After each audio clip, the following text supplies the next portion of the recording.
ঘটনাটি ঠিক যেভাবে লেখা আছে আমি সেভাবেই পড়ার চেষ্টা করছি। আমি আশরাফুল ইসলাম তামিম, লিখছি যুক্তরাষ্ট্র থেকে। বর্তমানে ইউএসএতে পরিবার নিয়ে বসবাস করছি। প্রায় ১০ বছর আগে প্রিয় মাতৃভূমি ছেড়ে যুক্তরাষ্ট্রে পাড়ি জমাই।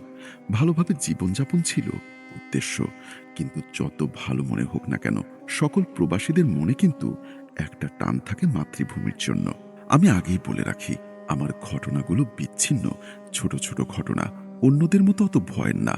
তবু নিজের একটা দায়িত্ববোধ থেকে মনে হলো কিছু একটা তো পাঠানো দরকার। যখনই মনে মনে ভাবি পাঠাবো, কর্মব্যস্ত জীবন বাদ সাধে। শোনার সময় হলেও লেখার সময় হয়ে ওঠে না। আজ মনে হলো শুরু তো করি। আমাদের আবেগগুলো যার জন্য তাকে সব না জানালেই নয়। কিছু তো একটা শেয়ার করি যা আপনাকে না জানালেই নয়। তবে আমি ১০০ ভাগ নিশ্চিত আমার ঘটনাগুলো শুনে যত না আনন্দ পাবেন, তার চেয়ে বেশি আনন্দ পাবেন একটা তথ্য পেয়ে। আপনারা অনেকেই ভূত এফএম নাইট শুনে আসছেন এতদিন। অনেক কালো জাদু বা জিনের ঘটনা শুনে অনেকে ভয় পেয়েছেন। আবার অনেকে কৌতূহলী হয়েছেন জিন দেখার জন্য। জিন দেখতে চান যারা, তারা দেখতে পারেন। আমার এই তথ্যটা তাদের জন্য। সাদ ভাইকেও আমার বিশেষ অনুরোধ, আপনিও দেখবেন সার্চ করে। আপনি যেমন আমাদের প্রিয়, ঠিক তেমনি উনিও প্রিয়, যার মাধ্যমে জিন দেখতে পেরেছি। জিনেরা আসলে মুভিতে যেমন দেখায় ওরকম না।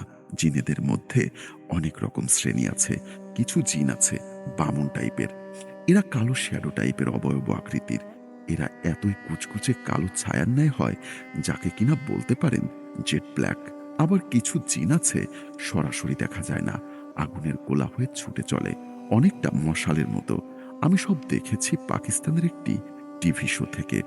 সোডার হোস্ট এমন জায়গায় টিম নিয়ে হাজির হতেন, রাত কাটাতেন যেখানে দিনের বেলায়ও মানুষ যায় না।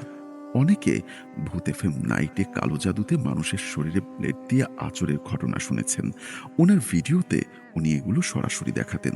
জিনেদের সাথে সুন্দরভাবে কথা বলে অনেক কালো জাদুর সমস্যার সমাধানও করেছেন আল্লাহর সাহায্যে। অনেক কিছু বলে ফেললাম। এখন আসি আমার জীবনে ঘটে যাওয়া কিছু ঘটনা নিয়ে। প্রথমে যুক্তরাষ্ট্রের জীবনের একটা ছোট্ট ঘটনা বলি। সামনেই হ্যালোইন আসছে, আর যে দেশগুলো হ্যালোইন পালন করা হয় সেই দেশগুলোর যদি ঘটনাই না বলি সেটা কেমন দেখায়। তামিম ওয়ার্ল্ড নামে আমার একটা ইউটিউব চ্যানেল আছে। আমি সুন্দর সুন্দর জায়গা বা পার্কে ভ্রমণ করতাম, আর প্রাকৃতিক ভিডিও শুট করে এডিট করে সেগুলো আমার চ্যানেলে আপলোড করতাম। এগুলো বলতে পারেন আমার একটা শখ।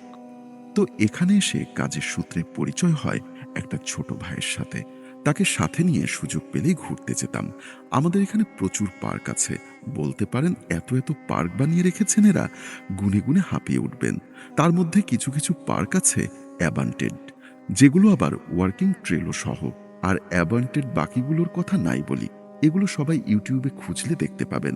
তো এরকম একদিন বিকালবেলা একটা ট্রেল ম্যাপে খুঁজে পেয়ে ওকে আমি বলি, চল ট্রেলটা ঘুরে আসি, ইউটিউবের জন্য একটা ভিডিও শুট করা যাবে। বলল চলো যাওয়া যাক। ট্রেলটা বাসা থেকে তেমন একটা দূরে নয়, গাড়ি করে ১৫ মিনিটের পথ। আমরা যে সময়টা ওখানে যাচ্ছিলাম আনুমানিক শেষ বিকালবেলা। তো এ সময় সাধারণত সবাই ট্রেল করে বের হয়ে যায়। আমরা ভাবলাম এই সময়ই ভালো, কেউ থাকলে সুন্দর করে ভিডিওগ্রাফি করা যাবে না। গাড়িটা পার্ক করে আমরা ট্রেল বরাবর হাঁটা শুরু করলাম। পথটা যেখান থেকে শুরু হয়েছে তার শুরুতে একপাশে একটা বিশাল খালি মাছ এবং অপর পাশে গাছপালা ঝোপঝাড়, এবং আপনি যত গভীরে যাবেন ততই জঙ্গলে প্রবেশ করবেন।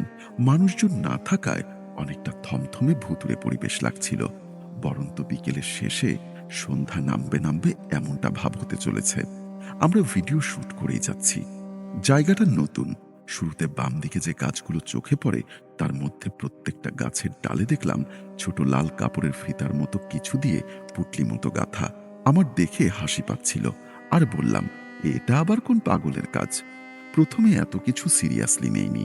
তাই বলি, এত এত গাছে কোন পাগলি বা পুটলি বাঁধতে যাবে। আমি ওগুলো ভিডিও করছিলাম। তারপর দেখলাম মাঠের পাশে একটা কোনায় একটা হোয়াইট মেয়ে বসে আছে। অনেকটা মন খারাপ লাগছিল তার, আর এক পলকে মাঠের দিকে তাকিয়েছিল। আমি বললাম, দেখ, মেয়েটা সন্ধ্যাবেলায় একাকীভাবে বসে আছে। কেন? কিরকম একটা অদ্ভুত লাগছে। এরকম বসে থাকে কেউ? এ সময় তো সবাই বাসায় যায়। ভাবলাম সে তার মতো বসে থাক, আমরা বরং এগিয়ে যাই, তাকে নিয়ে এত ভাবার কি আছে। আমরা যখন মেয়েটাকে ক্রস করি তখনও মনে হচ্ছিল মেয়েটা আমাদের নোটিসই করেনি। ততক্ষণে আমরা জঙ্গলে প্রবেশ করে ফেলেছি। অন্ধকার হওয়ায় লাইট অন করলাম। উদ্দেশ্য, অন্ধকারের ট্রেলের একটা ভিডিও করে তাতে ভয়ের ব্যাকগ্রাউন্ড অ্যাড করব। ভিডিও করছিল আমার ভাইটা তার ফোন দিয়ে, আর আমি আমার ফোন দিয়ে। বিকেল ও সন্ধ্যার অনেক ফুটেজ নিয়েছিলাম। একটা পর্যায়ে ভাইটা আমার পেছনে থাকায় তাকে আর দেখা যাচ্ছিল না। হঠাৎ দেখলাম ওই মেয়েটা আমার পেছন পেছন আসছে এবং আমাকে ক্রস করে হেঁটে ভেতরে চলে গেল। ততক্ষণে আমার ভিডিও করা শেষ। কারণ অন্ধকারটা কারণ অন্ধকারটা তখন বেশ জাঁকিয়ে নেমেছিল। ভাবলাম বেশ কিছু ফুটেজ নিয়েছি, এবার বাসায় ফেরা যাক। চা খেতে খেতে এডিট করব। একটু বাহিরের দিকে এসে ভাইটাকেও পেলাম। বললাম, তুইও কি ওই মেয়েটাকে এদিকে আসতে দেখেছিস? সে উত্তরে যা বলল তাতে আমি অবাক। কই, আমি তো কাউকে যেতে দেখিনি। তাহলে তুই খেয়াল করিসনি হয়তো। বুঝেছি, আমার সাথে মজা করছো।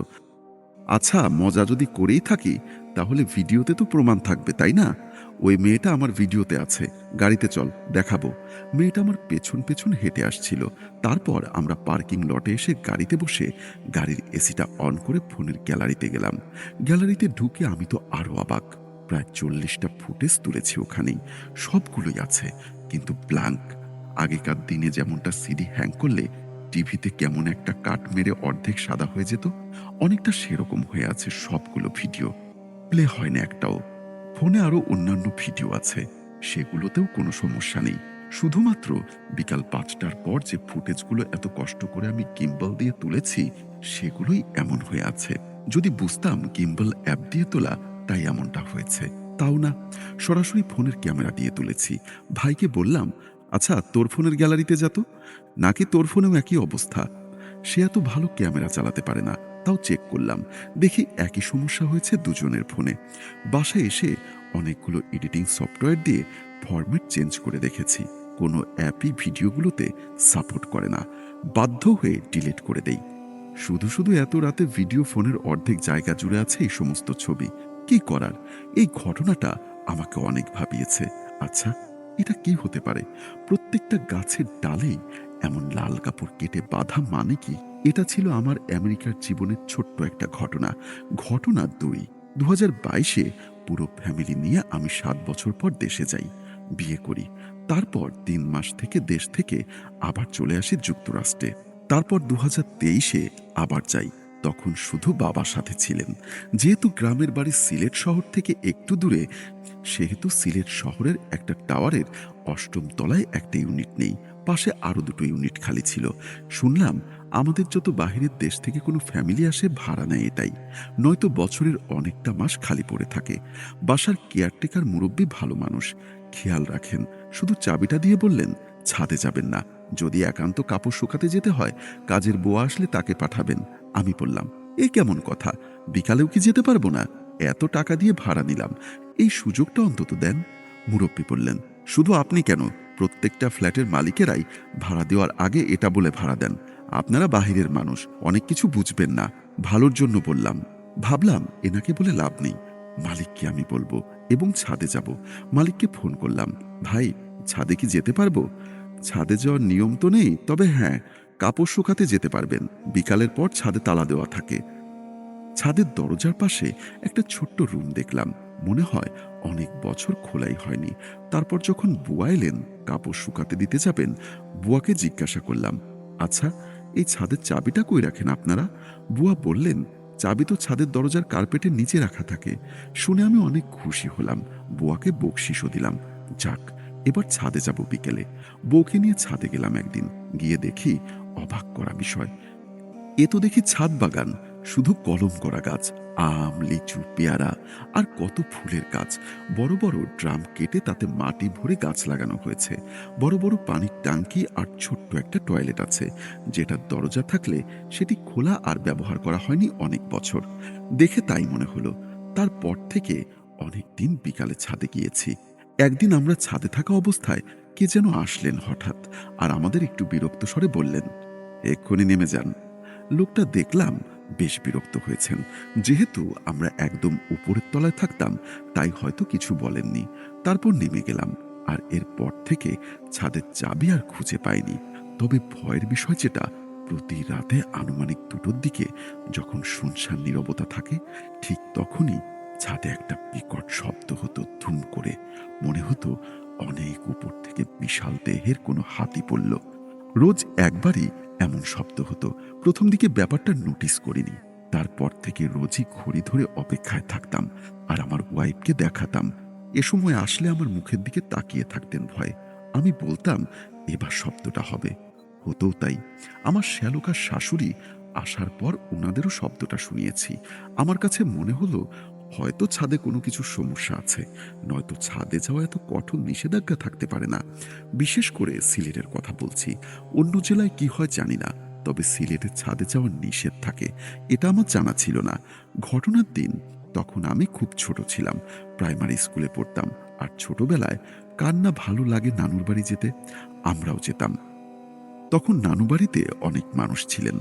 আমার মা, খালা, মামারা ৫ বোন ২ ভাই। আমার আম্মা দ্বিতীয়, ওনার বড় ভাই মানে আমাদের বড় মামা তখন আমেরিকাতে ছিলেন।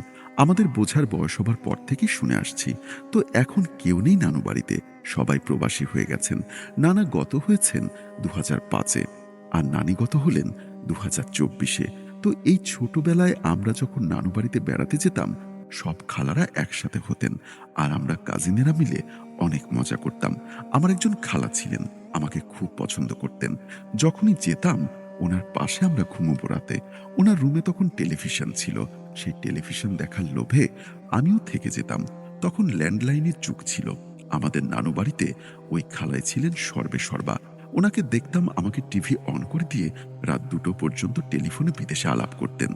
বলে রাখি, আমাদের নানু বাড়িতে আশেপাশে আরো অনেকগুলো বাড়ি ছিল। মাঝখানে একটা লম্বা করে দেওয়াল ছিল। দেওয়ালের ওপারের বাড়িগুলো একটু ঘনবসতির। বাড়িগুলো নানুদের আন্ডারে ছিল। গরিব মানুষেরা পরিবার নিয়ে থাকতেন সেগুলোতে। তারা মাঠে বা নানু বাড়িতে এসে একবেলা কাজ করে দিয়ে যেতেন, বিনিময়ে থাকার সুযোগ পেতেন। অপরদিকে দেওয়ালের ওপাশে নানার ভাই সহ আরো কয়েকটা গাড়ি ছিল, যারা কিনা সম্পর্কে আত্মীয় হন। অপরদিকে দেওয়ালের ওপাশে নানার ভাইসহ আরো কয়েকটা বাড়ি ছিল, যারা কিনা সম্পর্কে আত্মীয় হন। আমার নানা বাড়িটা অনেকটা স্কুলের মতো। প্রথমে শুরুতে বৈঠকখানা, তারপর লম্বা একটা বারান্দা, আর বারান্দার বাঁ পাশে শোবার রুমগুলোর শেষে একটা রান্নাঘর। নানুবাড়ির পেছন দিকে একটা ছোটখাটো বাগান, তারপর একটা বিশাল বিল পড়বে পেছনে, যেখানে সারা বছর পানি থাকে শীতকাল ছাড়া। আর সবার বাড়ির পেছনে যার যার একটা নিজস্ব ছোট নৌকা বাঁধা থাকতো। আমার খালা যে রুমটায় থাকতেন তার পাশে ছিল ওই দেওয়ালটা। বাড়ি আর ওই দেওয়ালটার মাঝখানে যে জায়গাটুকু ছিল, ওইখানে সবার ওয়াশরুমের ব্যবহৃত পানি যাওয়ার ব্যবস্থা ছিল। ময়লা আবর্জনা পড়ে পড়ে ওই জায়গাটায় এখন দুর্গন্ধ আর অন্ধকার ছিল। আমরা দিনের বেলাও জানালা খুলতাম না ভয়ে। আর বড়দের নিষেধ তো ছিলই। বিশেষ করে প্রথমে যে গেস্ট রুম ছিল সেখানে কাউকেই রাতে থাকতে দেওয়া হতো না, যদি না বাড়িতে থাকার জায়গার সংকট হয়। তো রাত হলে আমরাও জানালাগুলোর কাছে যেতাম না বা জানালার পাশে শুতাম না। বেশি মানুষ হলে সবাই মাটিতে শুতাম মাদুর বিছিয়ে। ছেলেদেরকে মাঝে মাঝে শুইয়ে দিতেন বুড়োরা। ওই রাতে যখন খালা টেলিফোনে দাঁড়িয়ে কথা বলছিলেন, শীতের সময় ছিল এবং সে কারণে আমিও লেপের ভেতর থেকে মুখটা একটু বের করে টিভি দেখছিলাম। আর একটু ঘুমও পাচ্ছিল আমার। যখন রাত ২টো বা তার একটু বেশি হবে, তখন ওই দেওয়ালের পাশ ঘেঁষা জানালা থেকে হঠাৎ এমন একটা বিশ্রী হাসি দিল, কেউ শুনেই আমিও খালা দুজনেই একসাথে তাকালাম জানালার দিকে। এমন নয় যে ওই পচা ডোবানালার মধ্যে গিয়ে কেউ গিয়ে ভয় দেখাবে, যেখানে কিনা দিনের বেলায়ও ঘুটঘুটে অন্ধকার থাকে। ওই হাসিটা এত বিশ্রী আর ভয়ঙ্কর ছিল, যা শুনে খালা ও আমি ভীষণ ভয় পেয়েছিলাম এবং টেলিফোনটা না রেখেই খালা একদৌড়ে ছুটে এসে বিছানায় ঢুকে পড়লেন। উনি ভাবছেন হয়তো আমি ভয় পাবো, কিন্তু উনার মুখে স্পষ্ট ভয়ের ছাপ। ভয়টা আমাকে বুঝতে দিলেন না। আমিও এতই ভয় পেয়েছিলাম এবং সেই ভয় পেয়ে যে কোথাও উঠে যাব, বারান্দা দিয়ে অন্য কোনো রুমে যাব, সেই সাহসটুকুও আমার ছিল না। ওনাদের বাড়ি বন্ধ করা ছিল গ্রিল দিয়ে। তারপর সেই হাসিটার কথা মনে হলে এখনো আমার গা শিউরে ওঠে। আমার পূর্ণ বিশ্বাস যে ওটা কোনো মানুষের হাসি ছিল না। ঘটনা ৪। তখন আরেকটু বড় হয়েছি। নানু বাড়িতে গেলে ছোট খালা, আমি ও বাকিরা অর্থাৎ আমার খালাতো ভাই বোনেরা সবাই মিলে অনেক মজা করতাম। সন্ধ্যার পর বেশি ভালো লাগতো যখন খালাদের খালাতো ভাইরা আসতেন। আড্ডা দিতেন, গল্পগুজব করতেন। গেস্ট রুমে সবাই বসতেন। ছোটবেলায় তখন হাই স্কুলে পড়া নিয়ে বসতেন। আর নিয়ম করে সন্ধ্যায় একবার লোডশেডিং হতোই। আর আমরাও চাইতাম লোডশেডিং হোক। কেননা লোডশেডিং হলে খালা লণ্ঠন জ্বালিয়ে আমাদের সাথে একটু খেলা করার সুযোগ পেতেন। মাঝে মাঝে মনে হয় সেই সময়টাই ভালো ছিল। সবাই সবাইকে সময় দিতে পারত, কারণ সবাই তো আর ফোন ব্যবহার করত না। খাতায় লিখে চোর পুলিশ বা রসকস সিঙ্গারা এসব খেলায় আমাদের নানুবাড়ির সন্ধেটা মেতে উঠত। তো এরকমই একদিন সবাই মিলে গল্প করছি। সন্ধ্যার ফাঁকে নানুবাড়ির পুরনো কিছু গল্প উঠে আসে। তার মধ্যে একটা গল্প ছিল এরকম যে নানুবাড়ি আগে কেমন ছিল। তখন আমার মা খালা কারোরই বিয়ে হয়নি। পুরো বাড়ি পাকা বাড়িও ছিল না। পেছনের দিকে বড় একটা বাঁশঝাড় ছিল। ওখানে আবার ওনাদের টিউবওয়েল ছিল। গভীর রাতে কল চাপার শব্দ হতো, কিন্তু কাউকে দেখা যেত না। মাঝরাতে হঠাৎ হঠাৎ ছোট্ট একটা দুটো ঢিল পড়ত। তারপর ওনাদের বাড়ির একজন লোক ছিলেন যার নাম পানু। ওনার নাকি পরীর আসর ছিল। রাতে ঘরে শুতেন, কিন্তু খুঁজে পাওয়া যেত না। অনেক খোঁজাখুঁজির পর ওনাকে বাঁশঝাড়ের মধ্যে পাওয়া যেত অচেতন অবস্থায়। এগুলো অন্য আরেকদিন বলবো। তো বড়দের এসব গল্প শুনে আমাদের এমন ভয় করত, হা করে শুনতাম সবাই। কিন্তু ইলেকট্রিসিটি না থাকায় উঠে যেতেও ভয় হতো। তো এরকম গল্পের মাঝে হঠাৎ একটা অদ্ভুত প্রাণীর নাম বললেন এক মামা। প্রাণীটির নাম নাকি ঘোড়া খান। ওটা দেখতে নাকি অর্ধেক ঘোড়া অর্ধেক মানুষের মতো। আমার কাছে মামার এই ঘটনাটি খুব আজগুবি মনে হলো। এরকম আবার হয় নাকি? তাও ছোট মানুষ তো, ভয়ের গল্প শুনতে বেশ লাগতো। তখন এগুলো বিশ্বাস করা ছাড়া আর কোনো উপায় বাকি ছিল না। মানুষ কি আর তখন এখনকার মতো ইন্টারনেট চালাতো? এখন তো বিশ্ব হাতের মুঠোয়, মানুষ কত কিনা জানতে পারে। তখন আমাদের ওসব মুখের গল্পই বিশ্বাস করতে হতো। তাছাড়া ওনারাও তো ওনাদের দাদা নানুদের কাছ থেকেই শুনেছেন সেসব। তাই এই গল্পগুলোর মুখে মুখে অনেকটাই প্রচলিত হয়ে থাকতো। এই ঘোড়াখাঙের গল্পটা আমি যখন শুনলাম, তখন ভূত এফএম নাইট আবিষ্কার হয়নি। যখন ভূত এফএম নাইটে গল্প শুনলাম, আমার শোনা ঘোড়াখাঙের ঘটনার প্রাণীটির সাথে হুবহু মিল পেলাম একটা ঘটনার। আমার ছোট্ট মনে ঘোড়াখাং বাস্তবে রূপ নিল। বলে রাখা ভালো, আমাদের নানু বাড়িতে তখন ৪-৫টা গরু ছিল, তবে কোনো ছাগল ছিল না। আমি যখন খালার পাশে ঘুমোতাম, মাঝে মাঝে উঠে পানি পিপাসা পেত এবং পানি খেতে কিচেনে যেতে হতো। নানু বাড়ির কিচেনে যাওয়ার আগে একটা ছোট্ট বারান্দা টাইপের জায়গা পড়ে, যেখানে এক পাশে বাড়ির ভেতরে টিউবওয়েল ছিল, অন্য পাশে ছিল ধান রাখার জায়গা, আর তার পাশে একটা বড় গেট ছিল, যাতে বাহির থেকে জিনিসপত্র বা ধান এদিক দিয়ে ঢোকানো যায়। আমি যখন রাত ১টা বা ২টোর দিকে ওই জায়গা ক্রস করে কিচেনে যাব, দেখি একজোড়া ছাগলের পা গেটের নিচে স্থির হয়ে গেছে। ৪টা পা নয়, এক জোড়াই দেখেছি। যত না রাত ছিল, ওই রাস্তাটা যেখানে ছাগলের পা দেখেছি সোজা বিলের দিকে গেছে। ভয়ে ভয়ে খালাকে ডাকলাম। ওনাকে দেখলাম, উনিও দেখেছেন পাগুলো। ভয় পেলেন কিনা জানি না, তবে এত রাতে কারো ছাগল ওখানে থাকার কথা না। আর ২ পাওয়ালা ছাগল স্থিরভাবে দাঁড়িয়ে থাকতে পারে নাকি? খালামণি বড় মানুষ, ওনাদের এসব ভয় পাওয়ার কথা না। আমার মাথায় তখন মামার বলা ওই প্রাণীটির কথাই মনে হচ্ছিল। খালা বললেন, দাঁড়া, আমি ওদিকে গিয়ে একটু ঘুরে এসে দেখি। আমি বললাম, আমাকে একা রেখে যেও না খালা। বললেন, ভয় পাস না, এই তো আসছি। বলে উনি সামনের বড় বারান্দার কেচি গেট খুলে টর্চ মেরে দেখে এসে বললেন, কই, কিছু তো নেই। কারো ছাগল ছিল, হয়তো চলে গেছে। সকালবেলা সবাই আমরা কিচেনে যেতাম চা নাস্তা করার জন্য। খালা রাতের ঘটনাটা বললেন এবং এও বললেন যে ওটা ছাগল ছিল না, কারণ উনি দেখেছেন ছাগলটার পাগুলো নাকি অস্বাভাবিক লম্বা। এখন হয়তো ওগুলো তো ভয়ের মনে হচ্ছে না আপনাদের কাছে, কিন্তু সেই সময়টাই যদি একটু চলে যেতে পারেন আমার সাথে, যখন বিদ্যুতের এত জাঁকজমক ছিল না, এত হাই স্পিডের ইন্টারনেট ছিল না, তখন ঘটনাগুলো ঘটতো, মানুষও ভয় পেত বেশি। তো যাই হোক, এই ছিল আমার সাথে ঘটে যাওয়া কিছু বাস্তব ঘটনা। সব ঘটনা ভয়ের হয় না, বা শুনে অতটা ফিল করতে পারবেন তেমনও না। যার সাথে ঘটে, ভয়টা শুধু সেই টের পায়। সাদ ভাইকে অনেক ধন্যবাদ। জানি গুছিয়ে লিখতে পারিনি, তবু যতটুকু পারি চেষ্টা করলাম। ঘটনাটা সিলেক্ট হলে আরো ঘটনা পাঠাবো ইনশাআল্লাহ। আরিফুল ইসলাম তামিম, যুক্তরাষ্ট্র থেকে।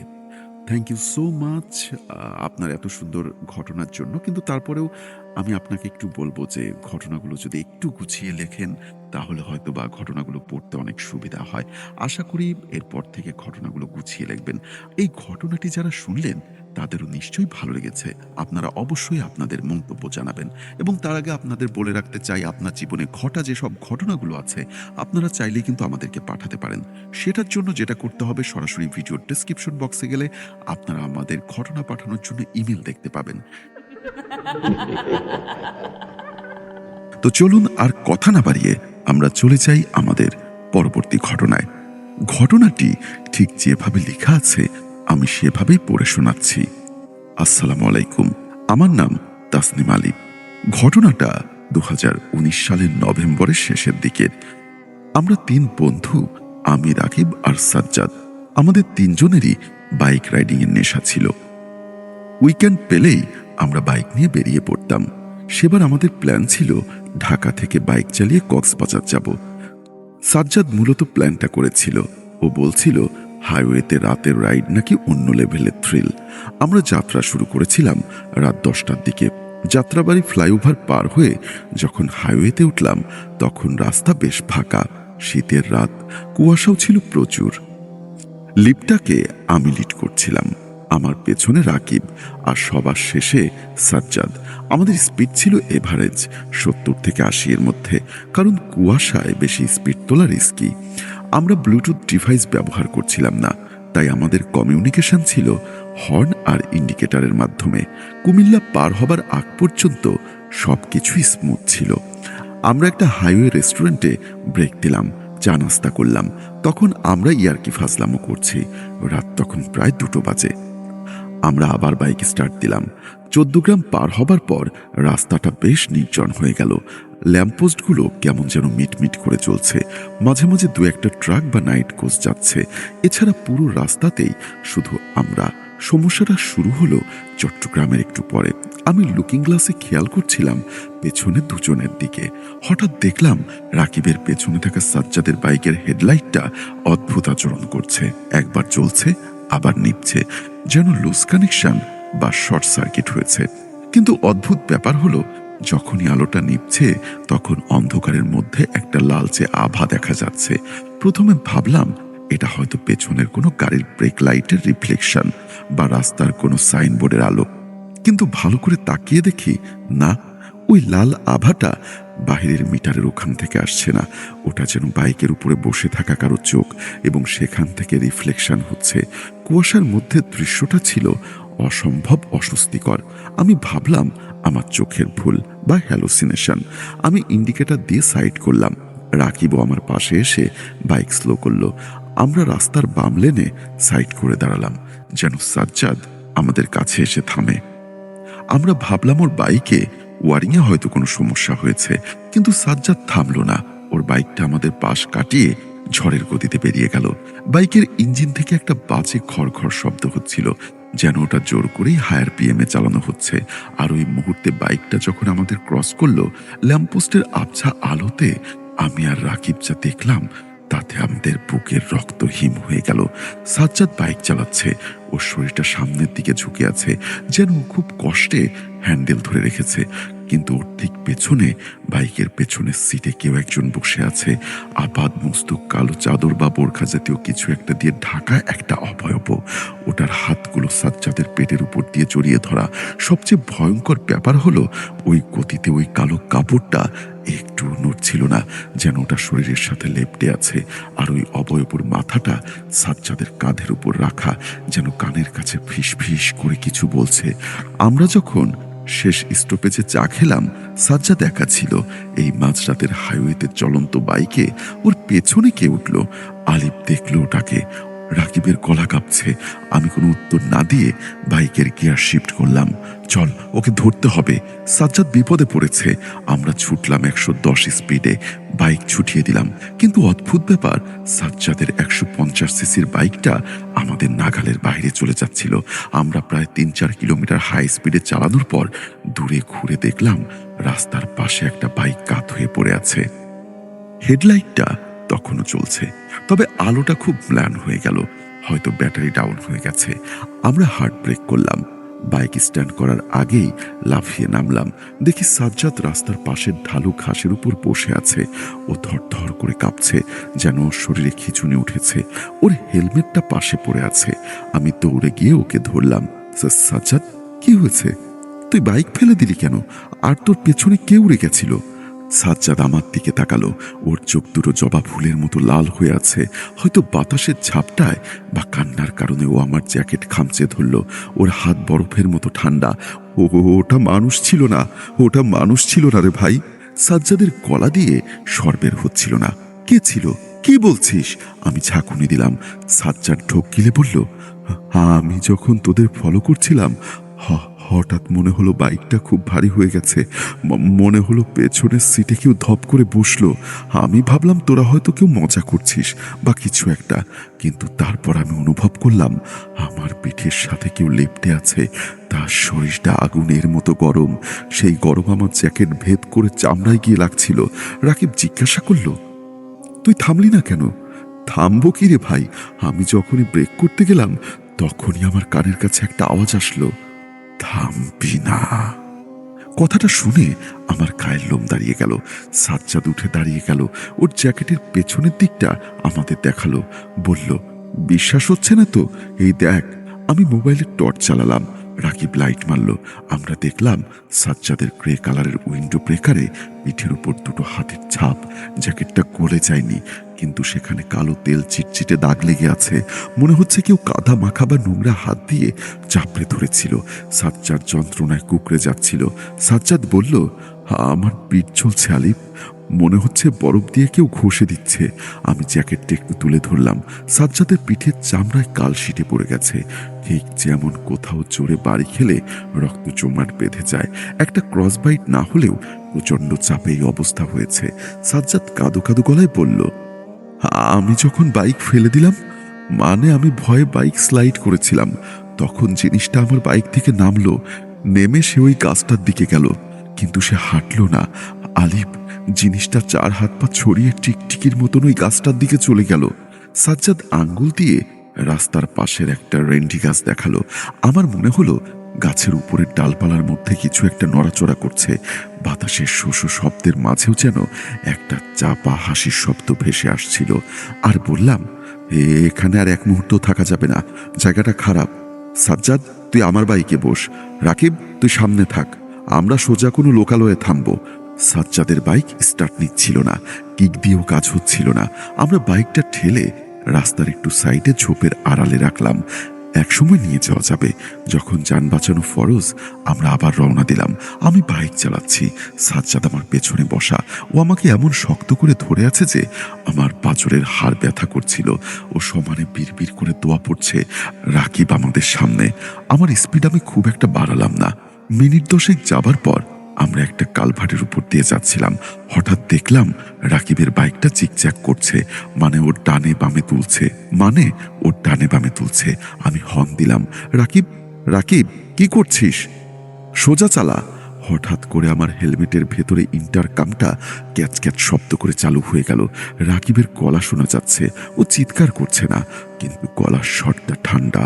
রাকিব বলল, আলভি, আমার হেলমেটে টোকা দিচ্ছে কে? সে বলল, আমার হেলমেটের উপর দিয়ে কেউ একজন নখ দিয়ে টোকা দিচ্ছে অনবরত। আমি বললাম, তোর পেছনে তো কেউ নেই, তুই তো একা। ওকে ভয় পেতে বারণ করলাম।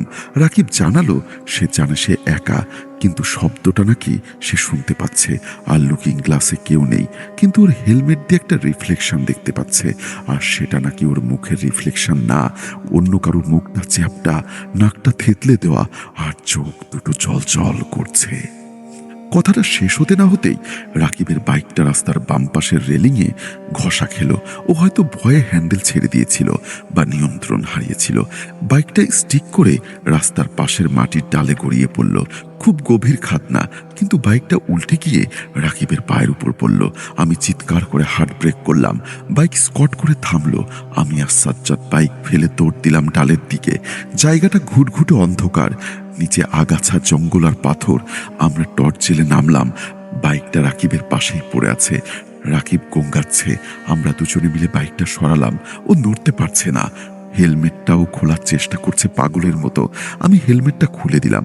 রাকিব আমার শার্ট খামচে ধরে বলল, ও ওটা আমার সাথে এসেছে। ওর হেলমেটের দিকের বাহিরের দিকটা ফাটা, যেন কেউ ঘুষি মেরে ফাটিয়ে দিয়েছে। কাচের টুকরো ওর গালে লেগে আছে, রক্ত পড়ছে। ঠিক তখনই ঝোপের ভেতর থেকে একটা শব্দ এলো। মনে হলো কেউ শুকনো পাতার উপর দিয়ে হেঁটে আমাদের দিকে আসছে। সাজ্জাদ টর্চ মারল। ঝোপের দিকে টর্চের আলোয় দেখলাম ঝোপের আড়ালে দুটো চোখ চল করছে, কিন্তু মানুষের মতো না।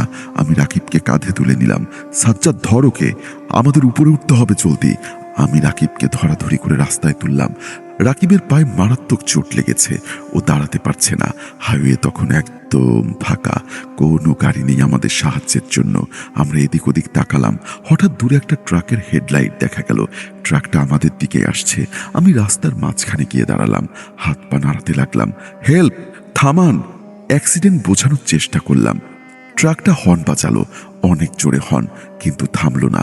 হাইওয়েতে মাঝরাতে 3 জন লোককে এভাবে দাঁড়িয়ে থাকতে দেখে ড্রাইভার হয়তো ডাকাত ভেবে ভয় পেয়েছে। সেই স্পিড না কমিয়ে উল্টো আরো বাড়িয়ে দিল। ট্রাকটা আমাদের পাশ কাটিয়ে চলে গেল। বাতাসের ঝাপটায় আমরা প্রায় পড়ে যাচ্ছিলাম। আমাদের শেষ আশাটুকুও নিভে গেল। ট্রাকটা চলে যাবার পর রাস্তার উল্টো দিকের ডিভাইডারের উপর আমি যা দেখলাম, তাতে আমার মনে হলো আজই আমাদের শেষ রাত। সেখানে কেউ একজন দাঁড়িয়ে আছে, বিশাল লম্বা একটা ছায়ামূর্তি। তার উচ্চতা অন্তত 7-8 ফুট হবে। ল্যাম্পপোস্টের উল্টো দিকে থাকায় শুধু একটা ছায়া দেখতে পাচ্ছিলাম। কুয়াশার কারণে চেহারাটা স্পষ্ট বোঝা যাচ্ছে না, শুধু একটা কালো অবয়ব। কিন্তু আমি বুঝতে পারছিলাম ওটা আমাদের দিকে তাকিয়ে আছে। হঠাৎ ওই ছায়া মূর্তিটা হাত তুলল। হাতটা অস্বাভাবিক লম্বা, একেবারে হাঁটু পর্যন্ত ঝুলে আছে। ওটা আমাদের দিকে ইশারা করে ডাকছে, আঙ্গুলগুলো নড়ছে, যেন বলছে, আয়, কাছে আয়। রাকিব যন্ত্রণায় কাতরাচ্ছিল, কিন্তু ওই দৃশ্য দেখেও চুপ হয়ে গেল। সাজ্জাদ আমার হাত খামচে ধরল। ও, ওটা কি? ওটা আমাদের ডাকছে কেন? আমি বললাম, তাকাস না, দৌড় দে। কিন্তু দৌড়াবো কোথায়? রাকিব তো হাঁটতেই পারছে না। আমি আর সাজ্জাদ মিলে রাকিবকে ধরলাম।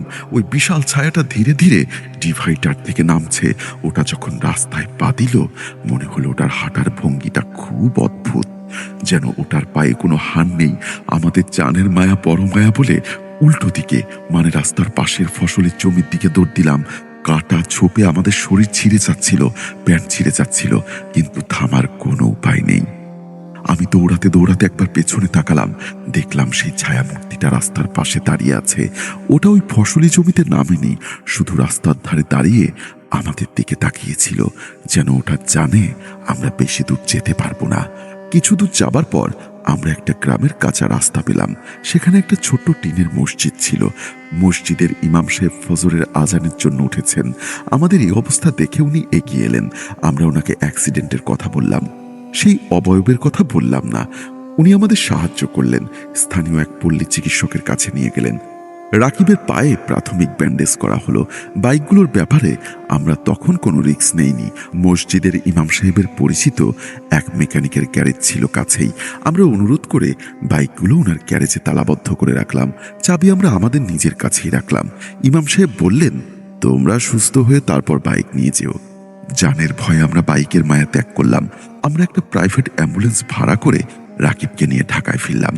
রাকিবকে পান্তাপাথর একটা প্রাইভেট হসপিটালে ভর্তি করলাম। ওর পায়ে ফ্র্যাকচার ছিল আর মাথায় ভালো একটা চোট। ডাক্তার বললেন, ব্রেনে ছোটখাটো চোট লাগতে পারে, আপাতত অবজারভেশনে রাখতে হবে। কিন্তু আসল সমস্যা শুরু হলো ঢাকায় ফেরার পর। হসপিটালে রাকিবকে কেবিনে শিফট করা হলো। আমি আর সাজ্জাদর সাথে ছিলাম।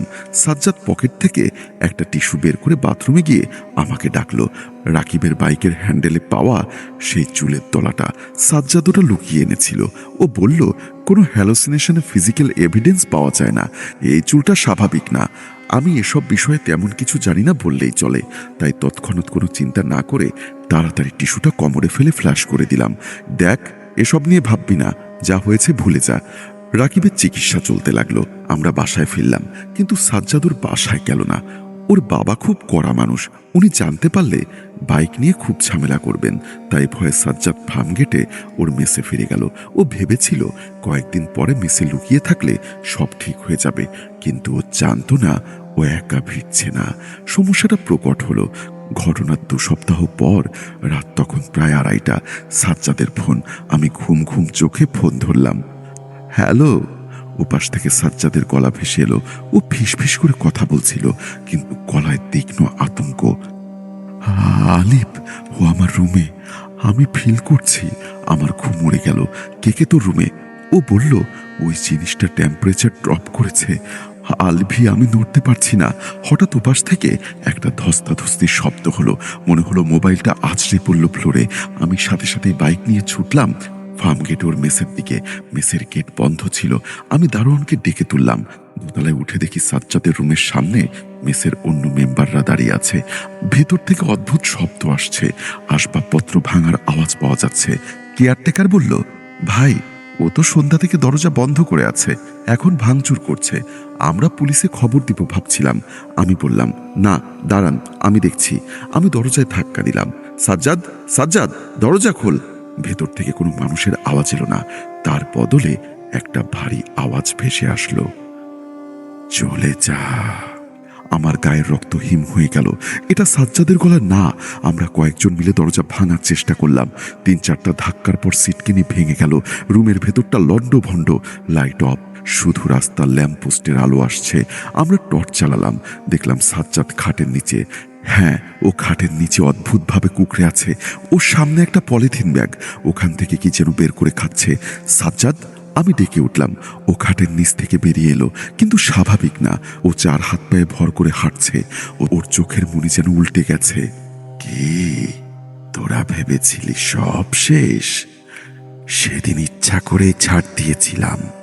কথাটা শেষ করেই ও জ্ঞান হারালো। আবার জোর করে ওকে বেঁধে হসপিটালে নিলাম। ডাক্তার সিরিটিভ দিয়ে ঘুম পাড়ালেন। বললেন, সিভিস সাইকোটিক এপিসোড। পরদিন সকালে আমি রাকিবের খবর নেওয়ার জন্য ফোন দিলাম। রাকিবের ফোন বন্ধ। ওর বড় ভাই শিমুল ভাইকে ফোন দিলাম। শিমুল ভাই ফোন ধরে কেঁদে বললেন, সর্বনাশ হয়ে গেছে, রাকিবের অবস্থা খুব খারাপ। আমি রাকিবের বাসায় ঢুকলাম। মগবাজার গিয়ে দেখি এলাহি কারবার। বাসার ড্রয়িং রুমে সবাই ভয়ে সিটিয়ে আছে। রাকিবের ঘর থেকে ধূপধাপ শব্দ আসছে। মনে হচ্ছে ভেতরে কুস্তি চলছে। শিমুল ভাই আমাকে দেখে দৌড়ে এলেন। ওনার হাতে ব্যান্ডেজ। বললেন, আমাকে কামড়ে দিয়েছে, ডাক্তার এসেছিল, ঘুমের ইঞ্জেকশন দিচ্ছে। আমি রাকিবের রুমের দরজার কাছে গেলাম, নক করলাম। রাকিব, আমি আলিফ। সব থামলো। ভারী আওয়াজ ভেসে আসলো, এসেছিস? আমি বললাম, কি চাস তুই? দরজার উপাস থেকে বিকট হাসির শব্দ এলো। কষ্ট? এখন তো কষ্ট শুরুই করিনি। আমার সীমানা ঢুকেছিলি। শিবুল ভাই এক পরিচিত মুফতি সাহেবকে খবর দিলেন। উনি এসে বললেন, অবস্থা খুব একটা ভালো না। ভেতরে যেটা আছে সেটা সাধারণ কোনো জিন নয়, অনেক জেদি। আমরা দরজা খুললাম। রুমের ভেতরটা লন্ডভন্ড। রাকিব, রাকিব, রাকিব রুমের এক কোনায় অদ্ভুতভাবে বসে আছে। রাগে ওর মুখ দিয়ে লালা ঝরছে। মুফতি সাহেব যেই না রুমের ভেতরে পা দিলেন, রাকিব তাক থেকে লাফিয়ে নিচে নামলো। ও মুফতি সাহেবের দিকে তেড়ে এলো। তুই তুই কেন এসেছিস? হুজুর ওনার কাজ শুরু করলেন। পানি পড়া ছিটিয়ে দিলেন। এক পর্যায়ে রাকিব ফ্লোরে পড়ে কড়াকড়ি খেতে শুরু করলো। খুবই কষ্ট পাচ্ছিল, হাঁপাচ্ছিল। চোখ, নাক আর মুখ দিয়ে পানি পড়ছিল। রাত 4টার দিকে হঠাৎ রাকিব শান্ত হয়ে শুয়ে পড়ল। আমরা ভাবলাম হয়তো শেষ হয়েছে, কিন্তু না। ও আস্তে আস্তে চোখ খুলল। ওর চোখ দুটো এখন টকটকে লাল। ও শিমুল ভাইয়ের দিকে তাকিয়ে বলল, দাদি ওই পুকুরে মরে আছে। শিমুল ভাই চমকে উঠলেন। ওনার দাদি পুকুর পাড়ে স্ট্রোক করে মারা গেছিলেন। এটা তো রাকিব জানে না, কারণ রাকিবের তখন জন্মও হয়নি। রাকিব নিজের গলা টিপে ধরল। নিজেকে শ্বাসত করে মারার চেষ্টা করছে সে। মুফতি সাহেব বলে উঠলেন, ধরে রাখো ওকে, কেউ একজন আজান দাও। শিমুল ভাই কাঁপা কাঁপা গলায় আজান দিলেন। আর হুজুর রাকিবের কনিষ্ঠতম আঙ্গুল চেপে ধরে অনবরত দোয়া পড়তে লাগলেন। এদিকে শিমুল ভাই শুরু করলেন, আল্লাহু আকবার, আল্লাহু আকবার। আজানের ধ্বনি কানে যেতেই রাকিবের জোর কমল। হুজুরের পড়া আর আঙ্গুলের চাপ বাড়ার সাথে সাথে রাকিবের নাক মুখ দিয়ে রক্ত বেরিয়ে এলো। রাকিব এখন সুস্থ আছে, আস্তে আস্তে ঠিক হতে শুরু করেছে। 4-5 মাস সময় লাগে এই ট্রমা থেকে ওর বের হতে। বর্তমানে রাকিব একজন সরকারি কর্মকর্তা হিসাবে কাজ করছে। আর সাজ্জাদ রাকিবের বাসায় যেদিন মুফতি সাহেব আসলেন, কাজ শেষ হলে পরদিন সকালে আমি সাজ্জাদের কল পেলাম। ও বলল ওর মনে হলো হঠাৎ কোনো এক শক্তি নিমেষেই ওর ভেতর থেকে ভ্যানিশ হয়ে গেছে। সাজ্জাদের সাথে এখনো আমার সম্পর্কটা গভীরই আছে। ওর সাথে কথা বলেই আজ শেয়ার করলাম ঘটনাটা। কিন্তু আমি আর বাইক চালাই না, বাইক বিক্রি করে দিয়েছি। ভয় হয় বাইক চালাতে। এই বলে আলিফ তার ঘটনা শেষ করলেন। প্রিয় লিসনার, এই ছিল আজকের ঘটনা। সবাই ভালো থাকবেন, সাবধানে থাকবেন। ধন্যবাদ। এই ঘটনাটি সংগ্রহ করেছেন রাসেল ভাই। আর যিনি ঘটনাটি পাঠিয়েছেন তিনি হচ্ছেন তাসনিম আলভি। বর্তমানের ঠিকানা ঝিরিঝিরি পাড়ালেন, সিলেট, এবং তার জন্মস্থান গৌরীপুর, ময়মনসিংহ। এই ঘটনার সোর্স অনিক দেবনাথ অন্তু। বর্তমান ঠিকানা বাগমারা, চুরপাড়া, ময়মনসিংহ।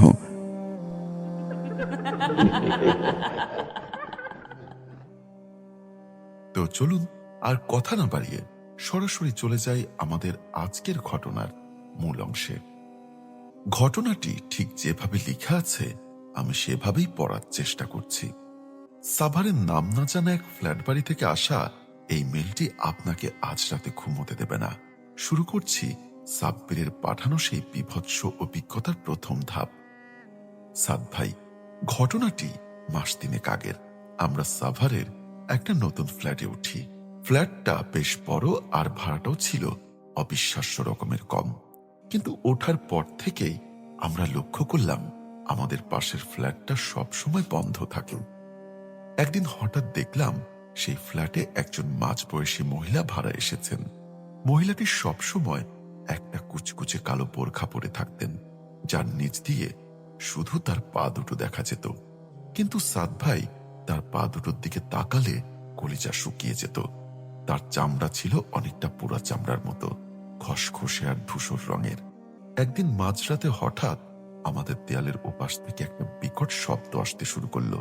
মনে হচ্ছিল কেউ পাথর দিয়ে মেঝেতে অনবরত কিছু একটা পিষছে, আর তার সাথে একটা বিচিত্র ভাষায় বিড়বিড় করে মন্ত্র পড়ছে।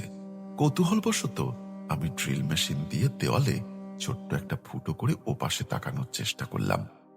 ওপাশে আমি যা দেখলাম তা দেখার জন্য আমি মোটেও প্রস্তুত ছিলাম না। ঘরের ভেতর কোনো আসবাবপত্র ছিল না, শুধু মেঝেতে লাল রক্ত দিয়ে একটা বিশালাকার গোল বৃত্ত আঁকা। সেই বৃত্তের মাঝখানে একটা কাফনে মোড়ানো লাশের উপর বসে সেই মহিলাটি তার লম্বা নখ দিয়ে লাশের পেট ছিঁড়ে ভেতরে কিছু একটা খুঁজছে। হঠাৎ মহিলাটি একদম স্থির হয়ে গেল এবং ঘাটটা 180 ডিগ্রি ঘুরিয়ে সরাসরি আমার সেই ফুটোটার দিকে তাকালো। তার চোখের মনি বলতে কিছু ছিল না, সেখানে শুধু দুটো জ্বলন্ত কয়লার মতো গর্ত। সে তার রক্তমাখা আঙ্গুলটা আমার দিকে তাক করে একটা শীতল পৈশাচিক হাসি দিল। আমি ভয়ে পিছিয়ে আসলাম, কিন্তু সাথে সাথে অনুভব করলাম আমার নিজের ঘরের মেঝেটা কাঁপতে শুরু করেছে। আমাদের ঘরের ফ্যানটা একা একাই ঘুরতে শুরু করলো এবং লাইটগুলো দপ দপ করে নিভে গেল। অন্ধকারের ভিতরে আমি অনুভব করলাম আমার ঘাড়ের কাছে কেউ একজন তপ্ত নিঃশ্বাস ফেলছে। সাদ ভাই, আমার মনে হলো আমার শরীরটা অবশ হয়ে আসছে আর আমি নিজের ইচ্ছা শক্তির উপর নিয়ন্ত্রণ হারিয়ে ফেলছি। ঠিক তখনই আমাদের ফ্ল্যাটের মেইন দরজায় কেউ একজন সজোরে ধাক্কা দিতে শুরু করলো। কিন্তু সেই ধাক্কাটা মানুষের হাতের মতো ছিল না, ছিল কোনো ভারী পশুর খুরের শব্দের মতো। আমি বুঝতে পারলাম সেই ডাইনি তার কালো চাদর জাল আমাদের ঘরের ভেতরেও বিছিয়ে দিয়েছে এবং আমাদের পালানোর সব পথ একে একে বন্ধ হয়ে যাচ্ছে। সাদ ভাই, সেই বীভৎস হাসির শব্দটা এখনো আমার কানে বাজে। আমি যখন মেঝেতে পড়ে ছটফট করছিলাম তখন বুঝতে পারলাম দরজার ওপাশে থাকা সেই পশুসুলভ ধাক্কাটা থামেনি, বরং আরো তীব্র হচ্ছে। ঘরের দেওয়ালগুলো থেকে প্লাস্টার খসে পড়তে লাগলো, আর সেই খসে পড়া প্লাস্টার নিচ থেকে ফুটে উঠতে লাগলো বিচিত্র সব তান্ত্রিক সংকেত। প্রতিটি সংকেত থেকে লাল রঙের একটা আঠালো তরল চুইয়ে পড়ছিল, যা দেখতে হুবহু টাটকা রক্তের মতো। হঠাৎ আমার স্ত্রী রিনা পাশের ঘর থেকে এক পৈশাচিক চিৎকার দিয়ে উঠল। আমি কোনো মতে টলতে টলতে ও ঘরে গিয়ে দেখি রিনা ঘরের ছাদের এক কোণে টিকটিকির মতো ঝুলে আছে। তার শরীরটা ধনুকের মতো বেঁকে গেছে, আর তার মুখ দিয়ে গল গল করে কালো রঙের পোকা বের হচ্ছে। আমি যখন তাকে নামানোর চেষ্টা করলাম, রিনা তার নিজের নখ দিয়ে তার গলাটা এমনভাবে আছড়ে দিল যে গালের মাংস ঝুলে পড়ল। সে এক অমানবিক পুরুষালী গলায় বলে উঠল, সাব্বির, এই ঘরের মায়া ছেড়ে দে। এই শরীর এখন আমাদের রানীর আস্তানা। আমি বুঝতে পারলাম সেই পাশের ফ্ল্যাটের ডাইনিটা তার ব্ল্যাক ম্যাজিকের মাধ্যমে রিনাকে পুতুল বানিয়ে ফেলেছে। হঠাৎ লক্ষ্য করলাম আমাদের ঘরের মেঝেতে রাখা সেই আয়নাটা ফেটে গেল এবং আয়নায় ভাঙা কাঁচগুলো একে একে উঠতে শুরু করলো। সেই কাঁচগুলো শূন্যে ভাসমান অবস্থায় একটা মানুষের অবয়ব তৈরি করলো। সেই কালো বোরখা পরা ডাইনিটার অবয়ব সে তার খসখসে হাতটা বাড়িয়ে আমার হৃৎপিণ্ড লক্ষ্য করে যেন কিছু একটা ছুঁড়ে মারল। সাথে সাথে আমার বুকের ভেতর হাজার হাজার সূচ ফোটানোর মতো যন্ত্রণা শুরু হলো। আমি দেখলাম আমার পায়ের তলার মেঝেটা ধীরে ধীরে কাদায় পরিণত হচ্ছে, আর আমি তলিয়ে যাচ্ছি। ঠিক সে সময় পাশের ফ্ল্যাটের দেওয়ালটা মরমর শব্দে ভেঙে পড়ল এবং সেই ডাইনিটা তার সেই কালো কুৎসিত শরীর নিয়ে আমাদের ঘরে প্রবেশ করল। তার হাতে ছিল একটা মানুষের খুলি, যেটার ভেতরে নীল রঙের আগুন জ্বলছে। সে ঘর ভর্তি সেই পচা গন্ধ আর ধোয়ার মাঝে মন্ত্র পড়তে পড়তে আমার দিকে এগিয়ে আসতে লাগলো। আমি লক্ষ্য করলাম তার প্রতিটা পদক্ষেপের সাথে সাথে আমাদের ঘরের দেওয়ালে ঝুলানো আমাদের পারিবারিক ছবিগুলো পুড়ে ছাই হয়ে যাচ্ছে। সে আমার মাথার উপর সেই খুলিটা ধরল এবং খুলির ভেতর থেকে সেই নীল আগুনটা আমার মাথায় ছুঁয়ে পড়তে শুরু করলো। সাদ ভাই, আমার মনে হচ্ছিল আমার মগজটা ফুটন্ত তেলের ভেতর কেউ ছেড়ে দিয়েছে। আমি আর্তনাদ করতে করতে যখন মেঝের সেই কাদায় ডুবে যাচ্ছিলাম, তখন দেখলাম আমার চোখের সামনে রিনা তার নিজের শরীর থেকে চামড়া খুলে ফেলছে এক পৈশাচিক উল্লাসে। সাদ ভাই, আমরা এই ব্ল্যাক ম্যাজিকের জালে এমনভাবে জড়িয়ে পড়েছি যে প্রতিটা মুহূর্ত আমাদের জন্য হয়ে উঠছে এক একটা অনন্ত নরকবাস। সেই নীল আগুনের জ্বালা যখন আমার মাথার ভিতর দিয়ে শিরদাঁড়া পর্যন্ত পৌঁছে গেল, তখন আমি বুঝতে পারলাম আমার মৃত্যু এখন আর আমার নিজের অধিকারে নেই। ডাইনিটা যখন সেই মানুষের খুলি থেকে আগুন ঢালছিল, তখন তার বোরখার নিচ থেকে আরো অসংখ্য পা বের হতে শুরু করলো, যেন সে কোনো মানুষ নয়, বরং এক দানবীয় মাকড়সা। প্রতিটা পা দিয়ে সে আমাদের ঘরের আসবাবপত্রকে টেনে ছিঁড়ে ফেলছিল। হঠাৎ লক্ষ্য করলাম ঘরের কোণে রাখা আমাদের আলমারিটার ভেতর থেকে এক ধরনের কান্নার আওয়াজ আসছে। আমি তাকিয়ে দেখি আমার 7 বছরের ছোট ছেলে আরিয়ান, যাকে আমি এতক্ষণ খুঁজছিলাম। সে আলমারির ভেতরে কুঁকড়ে বসে আছে। কিন্তু সাদ ভাই, আরিয়ানের চেহারাটা আর বাচ্চার মতো নেই। তার গায়ের চামড়া একদম কুচকে বুড়ো মানুষের মতো হয়ে গেছে, আর চুলগুলো ধবধবে সাদা। ডাইনিটা এক বিভৎস অট্টহাসি দিয়ে আরিয়ানের দিকে তাকিয়ে এক বিচিত্র তান্ত্রিক ইশারা করল। সাথে সাথে আরিয়ানের শরীর থেকে রক্ত মাংস যেন হুট করে উধাও হয়ে গেল। সে শুধু এক জ্যান্ত কঙ্কাল হয়ে আলমারি থেকে বেরিয়ে এলো। সে তার হাড়ের তৈরি হাত দিয়ে আমাকে আক্রমণ করতে শুরু করলো। আমি নিজের ছেলেকে সরাতে পারছিলাম না, যন্ত্রণায় শুধু চিৎকার করছিলাম। ডাইনিটা তখন ঘরের মাঝখানে সেই রক্তের বৃত্তটা আবার আঁকতে শুরু করলো, কিন্তু এবার সে বৃত্তটা আঁকছিল আমার শরীরের রক্ত দিয়ে। সে তার লম্বা নখ দিয়ে আমার পেটের এক পাশে চিরে ফেললো, আর সেখান থেকে কলকল করে রক্ত বের হয়ে মেঝেতে সেই শয়তানি নকশা তৈরি করতে লাগলো। সাদ ভাই, আমার মনে হচ্ছিল আমার চেতনার শেষ বিন্দুটুকুও নিভে যাচ্ছে। ঠিক তখন ঘরের সব জানালা দিয়ে হাজার হাজার কালো রঙের বাদুড় ঢুকতে শুরু করলো। বাদুড়গুলো আমাদের কামড়াচ্ছিল না, বরং তারা ডাইনিটার চারিপাশে এক জীবন্ত ঘূর্ণিঝড় তৈরি করছিল। সেই ঘূর্ণিঝড়ের কেন্দ্র থেকে একটা বিকট শব্দ আসতে লাগলো, যেন হাজার হাজার আত্মা একসাথে যন্ত্রণায় কাতরাচ্ছে। আমি দেখছিলাম রিনা, যে কিনা ছাদ থেকে ঝুলেছিল, সে এখন নিচে নেমে এসে সেই ডাইনির পায়ে চুমো খাচ্ছে আর তার নিজের চিওবাটা দাঁত দিয়ে কেটে উৎসর্গ করছে। ডাইনিটা রিনার সেই কাটা জিওবাটা তুলে নিয়ে নিজের মুখে পুরে চিবোতে শুরু করলো আর তার মুখ দিয়ে কালো কুচকুচে লালা ছড়তে লাগলো। সাদ ভাই, ঘরের ভেতরের অক্সিজেন যেন ফুরিয়ে আসছিল। আমি অনুভব করলাম আমার ফুসফুস দুটো চ্যাপ্টা হয়ে যাচ্ছে। হঠাৎ ডাইনিটা আমার কানের কাছে মুখ এনে ফিস ফিস করে বলল, তো জীবন দিয়ে আমি আমার ৭০০ বছরের তৃষ্ণা মেটাবো। সে তার হাতের সেই খুলিটা আমার বুকের উপর রাখলো আর খুলির ভেতরে থাকা সেই নীল আগুন আমার হৃৎপিণ্ডের ভেতর প্রবেশ করতে শুরু করলো। আমার মনে হলো আমার আত্মাটা শরীর ছেড়ে বেরিয়ে যেতে চাইছে, কিন্তু কোনো একটা অদৃশ্য শিকল দিয়ে তা আমার মাংসের সাথে গেঁথে রাখা হয়েছে। ব্ল্যাক ম্যাজিকের এই ভয়াবহতা আমি ভাষায় বর্ণনা করতে পারবো না।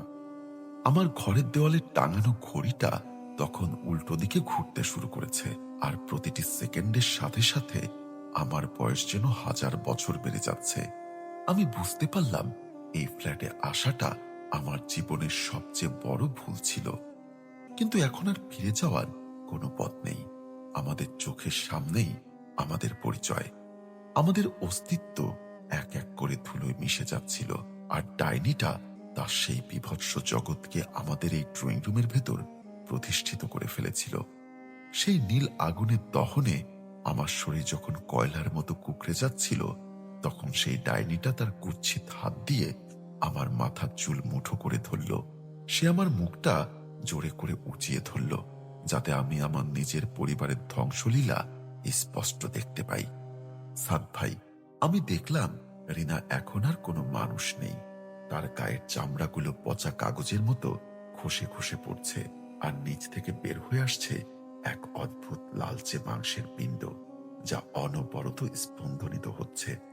ডাইনিটা তার সেই বীভৎস জীব দিয়ে রিনার সেই রক্তাক্ত পেশিগুলো চাটতে শুরু করলো আর প্রতিটি পলে রিনার যন্ত্রণায় নয়, বরং এক পৈশাচিক সুখে গঙ্গাতে লাগলো। হঠাৎ ঘরের মেঝের সেই রক্তের বৃত্ত থেকে শত শত কালো রঙের শিকড় গজাতে শুরু করলো। সেই শিকড়গুলো সাপের মতো কিলবিল করে আমার আর আরিয়ানের হাস্যাস শরীরের দিকে এগিয়ে এলো। আরিয়ান তখন এক অমানসিক গলায় ডাকছে, বাবা, আমাকে বাঁচাও বাবা, ওরা আমার কলিজাটা খেয়ে ফেলছে। আমি দেখলাম সেই কালো শিকড়গুলো আরিয়ানের বুকের পাঁজর ফুঁড়ে ভেতরে ঢুকে যাচ্ছে আর ভেতর থেকে এক হৃৎপিণ্ডটা টেনে বের করে আনার চেষ্টা করছে। ডাইনিটা তখন উল্লাসে মেতে উঠল। সে তার সেই বিশালাকার পা দিয়ে মেঝেতে আঘাত করতে লাগলো আর প্রতিটি আঘাতে আমাদের ফ্ল্যাটটা ভূমিকম্পের মতো কাঁপতে শুরু করলো। সাদ ভাই, ফ্ল্যাটের সিলিং ফেটে রক্তবর্ণের এক ধরনের আঠালো লালা পড়তে শুরু করলো, যা আমাদের শরীরের সাথে লেগে আমাদের নড়াচড়ার ক্ষমতা কেড়ে নিল। ডাইনিটা এবার তার কালো বোরখাটা এক ঝটকায় খুলে ফেলল। সাদ ভাই, বোরখা খোলার পর যা দেখলাম তা দেখার জন্য কোনো মানুষ তৈরি থাকে না। তার শরীরে কোনো মাংস ছিল না, ছিল শুধু হাজার হাজার জ্যান্ত বিচ্ছু আর পোকা, যা একে অপরের সাথে কামড়াকামড়ি করে তার আকৃতিটা ধরে রেখেছে। তার বুকের মাঝখানে একটা বিশাল গর্ত, যেখান থেকে পচা লাশের তীব্র গন্ধ বের হচ্ছিল। সে সেই গর্তের ভেতর থেকে ১ হাত লম্বা একটা জং ধরা ছুরি বের করলো আর সেই ছুরিটা আগুনের শিখায় লাল করে আমার চোখের সামনে ধরল। সে কর্কশ গলায় মন্ত্র পড়তে শুরু করলো আর প্রতিটি মন্ত্রের সাথে আমার ঘরের প্রতিটি কোণ থেকে প্রেতাত্মাদের কান্নার আওয়াজ আসতে লাগলো। আমি বুঝতে পারলাম এই ডাইনি একা আসেনি, সে তার সাথে করে নরকের এক বিশাল বাহিনীকে এই ফ্ল্যাটে নিয়ে এসেছে। আমাদের প্রতিবেশী যারা ছিল তাদের ঘরের দরজার নিচ দিয়েও আমি দেখলাম কালচে ধোঁয়া ঢুকছে। সারা বিল্ডিং এ এক অশুভ নিস্তব্ধতা নেমে এলো, যেন পুরো পৃথিবীর মানুষ মারা গেছে আর শুধু আমরা কজনই এই নরকুণ্ডে বেঁচে আছি। ডাইনিটা ছুরিটা নিয়ে আমার চোখের মনির একদম কাছে নিয়ে এলো আর ফিসফিস করে বলল, তোর চোখ দিয়ে আমি আজ রাত ১২টার সূর্য দেখব। আমি অনুভব করলাম আমার চোখের পাতাগুলো কেউ আঠা দিয়ে আটকে দিয়েছে আর সেই গরম ছুরির আঁচ আমার চামড়া পুড়িয়ে ভেতরে ঢুকতে চাইছে। ব্ল্যাক ম্যাজিকের সেই মরণ কামড় আমাদের সত্তাকে কুড়ে কুড়ে খাচ্ছিল। আর আমরা কেবল জ্যান্ত মৃতদেহের মতো সেই বিভীষিকা সহ্য করে যাচ্ছিলাম। সেই তপ্ত ছুরির অগ্রভাগ যখন আমার চোখের মনি ছুঁই ছুঁই করছে, তখন ডাইনিটা সেই পোকা ভর্তি শরীর থেকে একটা অমানসিক দুর্গন্ধ বের হতে শুরু করলো। সেই গন্ধটা নাকে যেতেই আমার স্মৃতিগুলো কেমন উলট পালট হয়ে যেতে লাগলো। ৫ নম্বর ধাপে এসে আমি যে সত্যটা আবিষ্কার করলাম তা ছিল আমাদের এই যন্ত্রণার চেয়েও ভয়ঙ্কর। ডাইনিটা হঠাৎ আমার কানে মুখ ঠেকিয়ে তার সেই বিষাক্ত লালামাখা গলায় বলতে শুরু করলো, তুই কি ভেবেছিস সাব্বির? এই ফ্ল্যাটে তুই ভুল করে এসেছিস। এই ফ্ল্যাট তোর জন্য সাজানো হয়েছিল আজ থেকে ২০ বছর আগে। আমি যন্ত্রণার মাঝেও চমকে উঠলাম। ২০ বছর আগে তো আমি এই শহরেই ছিলাম না। কিন্তু ডাইনিটা যখন তার হাতের সেই খুলিটা মেঝের রক্তের বৃত্তের উপর সজোরে আছাড় মারল, তখন সেই আগুনের শেখার ভেতর আমি এক এক করে ছবি দেখতে পেলাম। আমি দেখলাম আমার বাবা, যাকে আমি সারা জীবন একজন সাধারণ স্কুল শিক্ষক হিসাবে জেনে এসেছি, তিনি এক অন্ধকার গুহায় বসে এই ডাইনিটার সাথে কোনো একটা চুক্তি সই করছেন।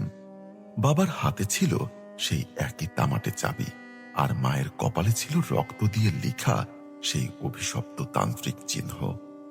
আমার বাবা তার নিজের বংশ রক্ষা করার জন্য এই ডাইনির কাছে তার পরবর্তী প্রজন্মের আত্মাকে বন্ধক রেখে দিয়েছিলেন। আজ সেই দেনা শোধ করার সময় এসেছে। ডাইনিটা হাসতে হাসতে তার সেই বিচ্ছু ভর্তি হাত দিয়ে আমার বুকটা চিরে ফেলল। কিন্তু আশ্চর্যের বিষয় হলো, কোনো রক্ত বের হলো না। আমার বুকের ভেতরের মাংসের বদলে আমি দেখলাম হাজার হাজার পুরনো জং ধরা পেরেক ঠাসা হয়ে আছে। ডাইনিটা সেই পেরেকগুলো একটা একটা করে উপড়ে ফেলতে লাগলো, আর প্রতিটি পেরেক খোলার সাথে সাথে পাশের ঘর থেকে আমার বাবার সেই পুরনো আর্তনাদ শোনা যেতে লাগলো। অথচ বাবা মারা গেছেন ১০ বছর আগে। আমি বুঝতে পারলাম এই ডাইনিটা কেবল আমাদের মারছে না, সে আমাদের পুরো বংশের আত্মাকে এই ব্ল্যাক ম্যাজিকের জালে বন্দি করে রেখেছে। রিনা তখন মেঝেতে পড়ে সাপের মতো কিলবিল করছিল, আর তার গায়ের চামড়াগুলো নিজে থেকেই সেলাই করা হয় এক অদ্ভুত পাণ্ডুলিপির আকার নিচ্ছিল। আর তার গায়ের চামড়াগুলো নিজে থেকেই সেলাই হয়ে এক অদ্ভুত পাণ্ডুলিপির আকার নিচ্ছিল। সেই পাণ্ডুলিপিতে আমার আর আরিয়ানের মৃত্যুর পরের বর্ণনা লেখা হচ্ছিল। আরিয়ান তখন যন্ত্রণায় তার নিজের হাড়গুলো চিপিয়ে খাচ্ছিল, আর ডাইনিটা সেই হাড়ের মর্মর শব্দ শুনে এক পৈশাচিক তালের সাথে নাচছিল। পুরো ফ্ল্যাটটা এখন আর কোনো দালান ছিল না, ওটা হয়ে উঠেছিল এক বিশালাকার নরকের দ্বার।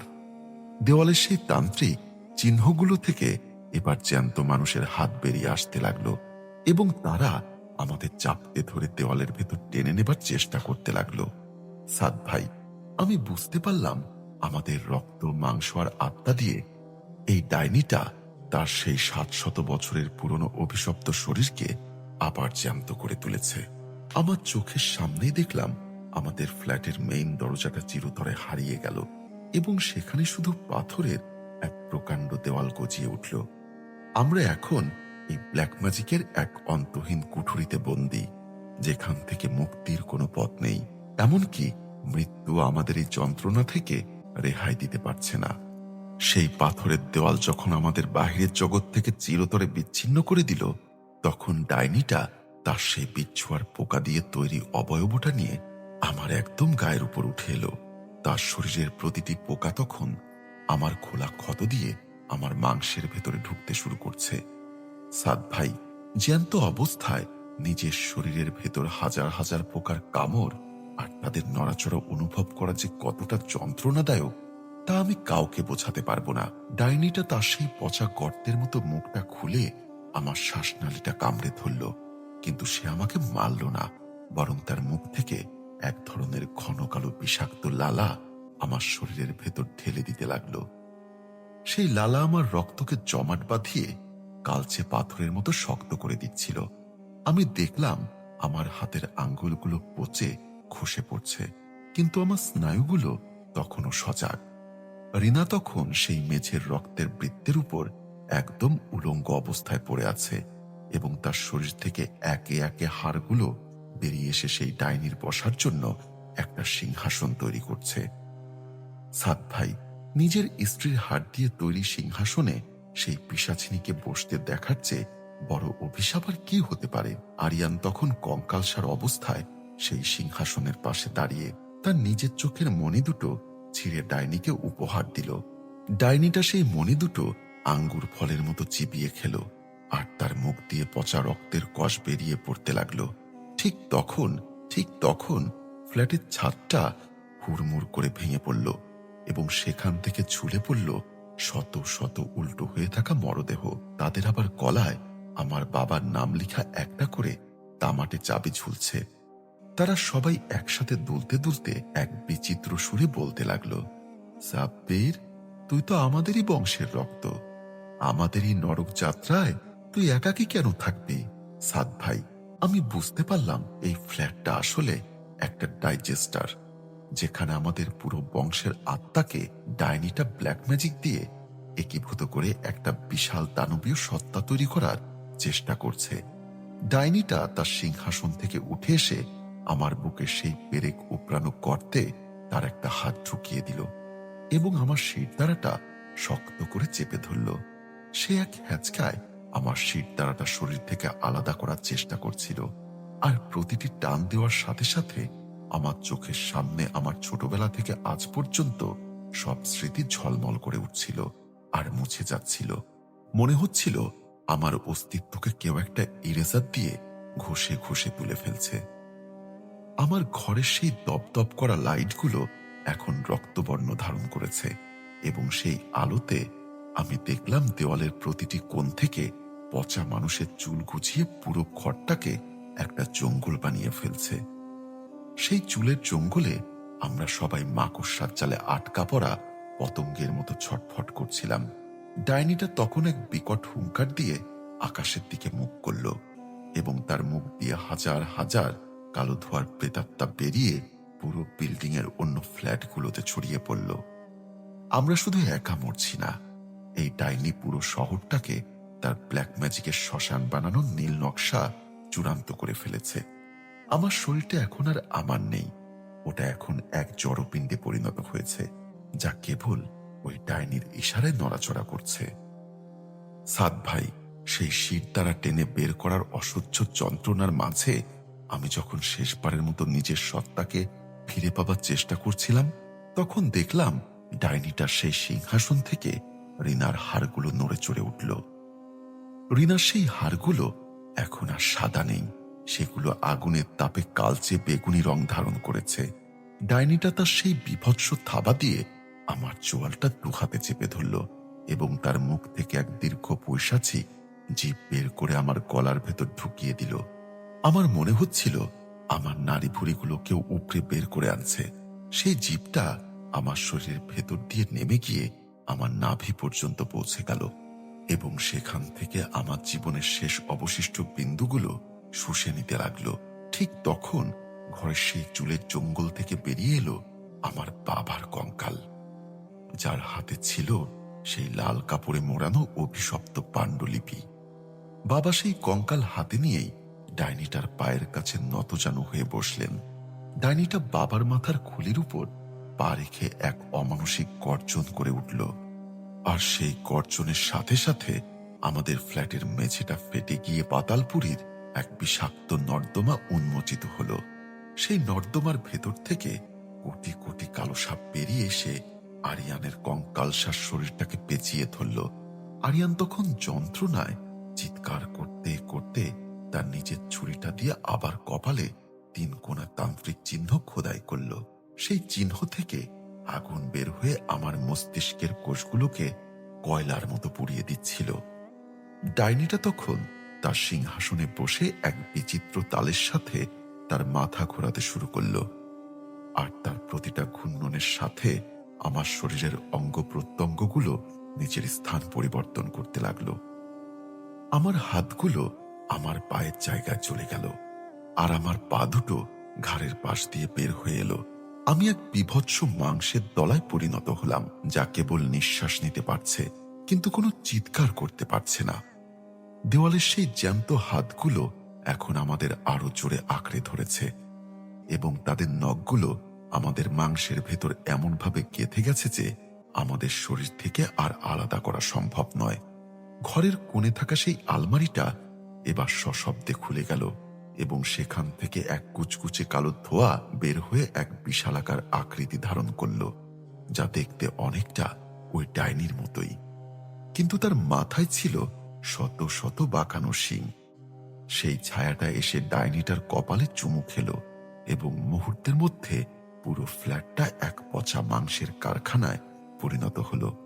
আমি অনুভব করলাম আমার চেতনা ধীরে ধীরে লোপ পাচ্ছে, কিন্তু আমার চোখ দুটো ডাইনিটা ব্ল্যাক ম্যাজিক দিয়ে খোলা রেখেছে, যাতে আমি প্রতিটি পলে পলে এই ধ্বংসলীলা প্রত্যক্ষ করি। সাদ ভাই, আমরা এখন কেবল একটা জ্যান্ত কোষ, যা ওই ডাইনির জগৎকে পুষ্ট করছে। আমি দেখতে পেলাম রিনার সেই ঝুলে থাকা হাড়ের খাঁচার ভেতর থেকে একটা নতুন জীবের জন্ম হচ্ছে, যার মুখটা আরিয়ানের মতো, কিন্তু শরীরটা ওই পিশাচিনী ডাইনির মতো বিচ্ছুতে ঢাকা। আমার আর ফেরার কোনো পথ নেই। আমি এখন এক অনন্তকালের গোলাম হিসাবে এই ব্ল্যাক ম্যাজিকের শৃঙ্খলে আটকা পড়েছি। এই ফ্ল্যাটটা এখন আর চার দেওয়ালের মাঝে সীমাবদ্ধ নেই। এটা এখন মহাকালের এক অন্ধকার নরক কুটুরি হয়ে গেছে, যা পরবর্তী শিকারের জন্য অপেক্ষা করছে। সেই অসহ্য যন্ত্রণার পর আমি ভেবেছিলাম হয়তো এবার সব শেষ হয়ে যাবে, কিন্তু এই শেষে এসে যে চরম সত্য আর বিভৎস পরিণতির মুখোমুখি হলাম, তাই পৃথিবীর কোনো মানুষের পক্ষে কল্পনাও করা অসম্ভব। ডাইনিটা যখন তার সেই বিচ্ছুভর্তি শরীর নিয়ে আমার বিকৃত মাংসপিণ্ডের উপর এসে বসল, তখন ফ্ল্যাটের সেই পাতালপুরীর নর্দমা থেকে এক প্রচণ্ড জলোচ্ছ্বাসের মতো কালো রক্ত উপচে পড়তে শুরু করল। সেই রক্তে আমাদের পুরো ফ্ল্যাটটা ডুবে যাচ্ছিল। আমি দেখলাম রিনা আর আরিয়ানের সেই হাড়সার দেহগুলো সেই রক্তের উপর পচা লাশের মতো ভাসছে। ডাইনিটা হঠাৎ তার নিজের বুক চিরে এক জোড়া জ্যান্ত ডানা বের করল, যা তৈরি ছিল আমাদের বংশের সেই মৃত মানুষের চামড়া দিয়ে। সে ডানা মেলে শূন্যে ভাসতে লাগলো এবং তার পা দিয়ে আমার বুকটা সজোরে মারিয়ে ধরল। মুহূর্তের মধ্যে আমার বুকের সেই জং ধরা পেরেকগুলো সব একসাথে বিস্ফোরিত হলো। সাদ ভাই, আমার মনে হলো আমার শরীরটা হাজার হাজার টুকরো হয়ে ফেটে গেছে, কিন্তু আমার চেতনা তখনও প্রতিটি টুকরোর সাথে আলাদাভাবে যন্ত্রণার অনুভূতি পাচ্ছিল। ডাইনিটা তখন সেই তামাটে চাবিটা আমার গলার নলিতে ঢুকিয়ে দিল এবং চাবিটা ঘোরাতেই আমার চোখের সামনে পুরো ফ্ল্যাটটা একটা বিশালাকার মাংসের বাক্সে রূপান্তরিত হলো। আমি বুঝতে পারলাম আমরা আর কোনো ফ্ল্যাটে নেই, আমরা এখন সেই ডাইনিটার শরীরের ভেতরেই বাস করছি। সে আমাদের গিলে ফেলেছে। রিনা, আরিয়ান, আমি আর আমার বাবার আত্মা, আমরা সবাই এখন ওই পিশাচিনীর পাকিস্থলীর দেওয়াল হয়ে গেছি। সাদ ভাই, কাহিনীটা এখানেই শেষ হতে পারত, কিন্তু না। আজ যখন আমি এই মেলটা লিখছি, আমি কোনো কম্পিউটার বা মোবাইলে লিখছি না। আমি এই কথাগুলো ফুটিয়ে তুলছি আপনার স্টুডিওর পেছনের দেওয়ালে থাকা সেই পুরনো আয়নাটার উপর, আপনার রক্তের ঘাম দিয়ে। আমি এখন সেই ডাইনির এক একটি নিঃশ্বাস। আপনি কি অনুভব করতে পারছেন সাদ ভাই? আপনার স্টুডিওর ভেতরের গন্ধটা হঠাৎ কেমন পচা মাংসের মতো হয়ে গেল।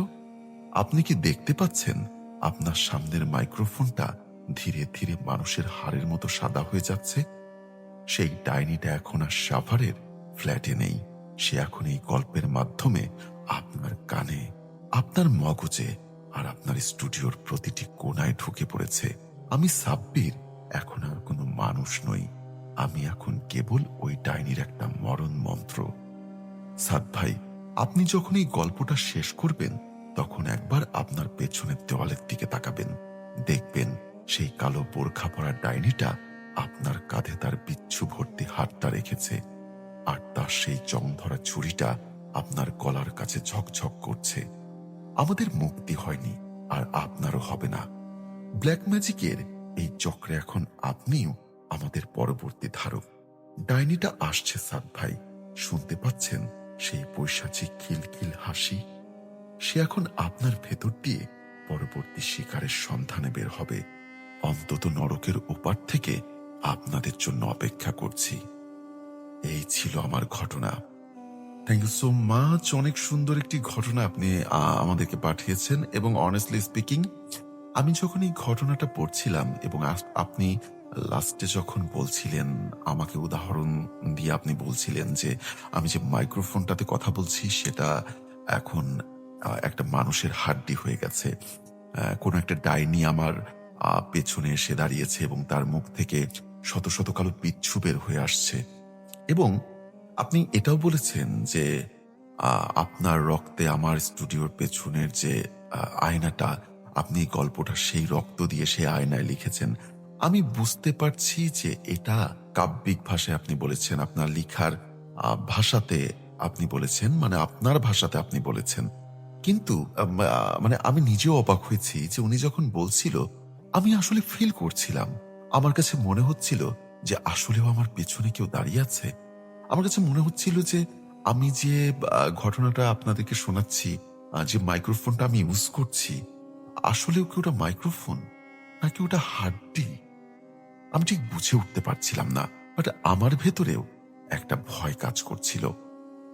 এবং আপনি খুব সুন্দরভাবে, খুব সুন্দর ভাষায় গুছিয়ে এই ঘটনাটি আপনি আমাদেরকে পাঠিয়েছেন, যেটা আমার কাছে মনে হয় যে আমার লিসেনারদেরও হৃদয় কেড়ে নিয়েছে। তো আমি চাইবো যে আপনার সাথে যে ঘটনাটা ঘটেছে এটা যদি আদেও সত্যি হয়, আমি চাইবো যে এর থেকে যেন আপনি মুক্তি লাভ করেন খুব তাড়াতাড়ি। এবং প্রতিবারই বলি, প্রতিটা এপিসোডেই বলি যে ব্ল্যাক ম্যাজিক এমন একটা ভয়ঙ্কর জিনিস। এই ব্ল্যাক ম্যাজিক একবার যার উপরে পড়েছে, আক্রান্ত হয়েছে, সেই মানুষটা জানে যে ব্ল্যাক ম্যাজিক আসলে কতটা ভয়াবহ। ব্ল্যাক ম্যাজিক একটা মানুষের জীবনকে পুরোপুরি ধ্বংস করে দেয়। সরি, আমি এখানে ভুল বলেছি। ব্ল্যাক ম্যাজিক একটা মানুষের জীবনকে ধ্বংস করে না। ব্ল্যাক ম্যাজিক যে মানুষ করে তার জীবনটাও ধ্বংস করে এবং যে এটা সাফার করে তার জীবনটাও ধ্বংস করে। ব্ল্যাক ম্যাজিক করতে হলে শয়তানকে খুশি করতে হয়, আর সেই শয়তান সব সময় একটা চালের মাধ্যমে আপনাকে আপনার কাজগুলো করে দেয় এবং সেই চালে একটা সময় আপনি ধরা পড়বেনই। ঠিক তখনই আপনার জীবনেও হয়তো কালো অধ্যায় নেমে আসতে পারে। ব্ল্যাক ম্যাজিক যারা করে এরা সম্পূর্ণ ইসলামের বাইরে। ইসলাম কখনো ব্ল্যাক ম্যাজিককে সাপোর্ট করে না। তো যাই হোক, অনেক কথা বললাম। I am extremely sorry. আমার কাছে মনে হয়েছিল যে এই কথাগুলো বলা উচিত। তো ঘটনাটি আগেও বলেছি, আমার কাছে ভীষণ ভালো লেগেছে।